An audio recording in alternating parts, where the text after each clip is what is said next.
कल जो है कॉलेजियम की 5 जो सुप्रीम कोर्ट के 5 सीनियर जज हैं उनकी कॉलेजियम की जो है बैठक थी और उसमें जो है 5 अलग अलग हाई कोर्टों के चीफ जस्टिस जो कि पद खाली थे और एक्टिंग चीफ जस्टिस के रूप में चल रहे थे जो है वहाँ के सीनियर जज, तो उस पर जो है उन्होंने अपना जो है संतुति केंद्र सरकार को भेज दिया। और जस्टिस अरुण भंसाली जी जो है chief justice of Allahabad high court होंगे नए, और संभावना है कि पहले हफ्ते या दूसरे हफ्ते में जनवरी में जो है वो आ जाएंगे, जैसे ही कानून मंत्रालय और राष्ट्रपति के साइन हो जाएंगे। तो फिलहाल दोस्तों इलाहाबाद हाई कोर्ट को अस्थायी जो है चीफ जस्टिस मिल रहा है और निश्चित रूप से हमारा जो 69,000 और 6800 वाला मैटर है, जो 6800 और डबल आरक्षण से संबंधित, उस पर जो है एक ये है कि जस्टिस देखो मनोज गुप्ता जो है अभी बेंच थोड़ा सा फेरबदल करके जा रहे हैं, तो लखनऊ बेंच में निश्चित रूप से कुछ दिन तक तो यही बेंच रहेगी, क्योंकि जो है नया जो है जो चीफ जस्टिस आएगा तो उसको समझने में सारे मैटर में महीने 2 महीने हो सकते हैं। तो इस बीच जो है हमारा केस डिसाइड हो जाए जस्टिस मसूदी और जस्टिस जो जूनियर जज हैं उनके साथ मिलकर जो है यदि हमारा केस डिसाइड हो जाता है तो बहुत बढ़िया है, क्योंकि देखिए फिर बेंच चेंज होगी, फिर इधर उधर होगा तो फिर दिक्कत होती है। फिलहाल तो जस्टिस मसूदी की बेंच से जल्दी निर्णय आ सकता है, क्योंकि उनकी बेंच में बहुत ज्यादा केस नहीं लगते हैं, जुडिक्शन थोड़ा कम है, इस वजह से सर्विस मैटर के जुडिक्शन मतलब केस कम रहते हैं लखनऊ बेंच में, क्योंकि 15 जिलों का ही वहाँ जो है कोर्ट है। तो दोस्तों आप जो है निश्चिंत रहिए और 6800 और डबल आरक्षण संबंधित 9 तारीख को जो मैटर लगा है उसकी काज लिस्ट आते ही ये देखा जाएगा कि आखिर जो है ये जो है क्या विवेक चौधरी को ये नॉमिनेट हुआ था। यदि नॉमिनेट नहीं हुआ था तो निश्चित रूप से ये जस्टिस मसूदी के बेंच में लग के आएगा, ओम प्रकाश शुक्ला सर के बेंच में नहीं आएगा। यदि 9 तारीख की काज लिस्ट में जस्टिस विवेक चौधरी के बेंच में आती है तो निश्चित रूप से उस दिन सुनवाई नहीं होगी और इस दिन एक और डेट जाएगी सिर्फ उस केस को रिलीज करने में। तो ये देखना होगा कि पहले हफ्ते या दूसरे हफ्ते में मतलब ये क्या है 1-2 दिन पहले जो है 9 तारीख के यदि काज लिस्ट आती है उसमें देखना होगा कि काज लिस्ट किस बेंच में लगती है। और कुछ वकील जो वहाँ के लखनऊ के वो कह रहे हैं कि नॉमिनेशन नहीं हुआ था, सीनियर वकील जो हैं, तो कुछ कह रहे हैं कि अगर नॉमिनेशन हुआ होगा तो निश्चित रूप से फिर इनकी बेंच में लगेगा, फिर उसको रिलीज करना पड़ेगा। अब तो देखना होगा क्या होता है, लेकिन यदि मसूदी की बेंच में लगा जस्टिस मसूदी को तो जल्दी ही निर्णय होगा और 12,460 की तरह 69,000 शिक्षक भर्ती का भी जल्द से जल्द जो है फैसला होके जो है जल्दी से जल्दी नियुक्ति मिल जाएगी जितने भी लोग रिविजिट में आएंगे, चाहे वो जनरल के, चाहे ओबीसी के, चाहे एसटी के। दोस्तों देखिए एक चीज मैं आपको बता दूं कि कुछ बच्चे जो ओबीसी और एससी के जो कि जो है 97 और 90 के क्राइटेरिया पूरा कर रहे हैं, मेरे ख्याल से उन लोगों को एक अलग से जो है, देखो मैं ये इसलिए कह रहा हूँ कि जो लोग देखिए डबल आरक्षण को चुनौती दिए हैं, जिसके वजह से जो है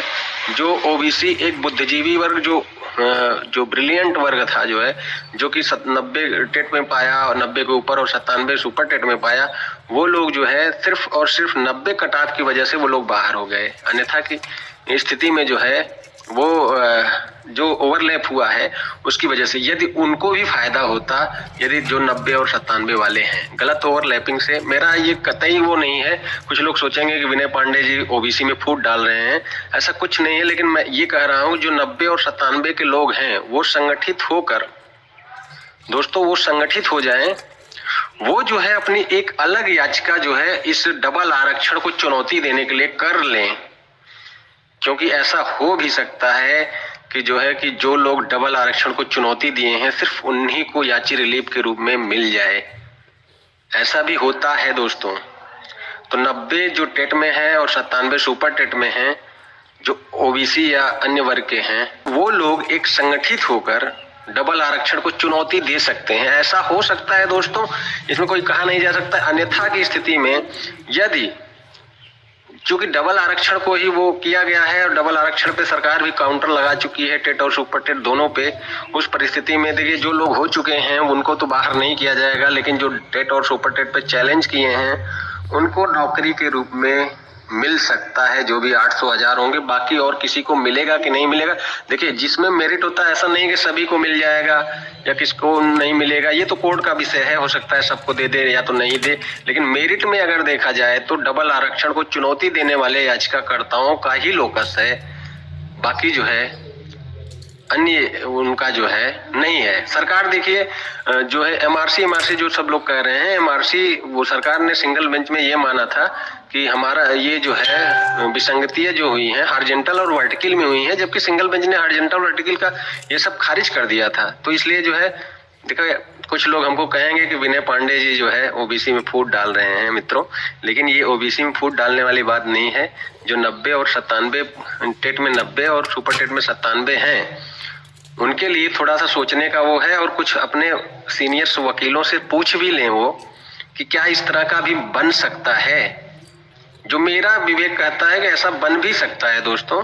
तो इसलिए जो है मैं कहना चाहता हूं कि आप लोग जो है जो 90 से काफी मित्र हमारे ऐसे हैं जो हमको फोन करते हैं आरक्षित वर्ग वाले कि यह दीदी विजिट में जनरल की सीटें आई तो भी जो है हमने कहा कि हाँ हो सकता है जनरल की सीटें, आप 90-97 की क्राइटेरिया पूरा कर रहे हैं तो आप जनरल यूआर की सीटों में जाएंगे।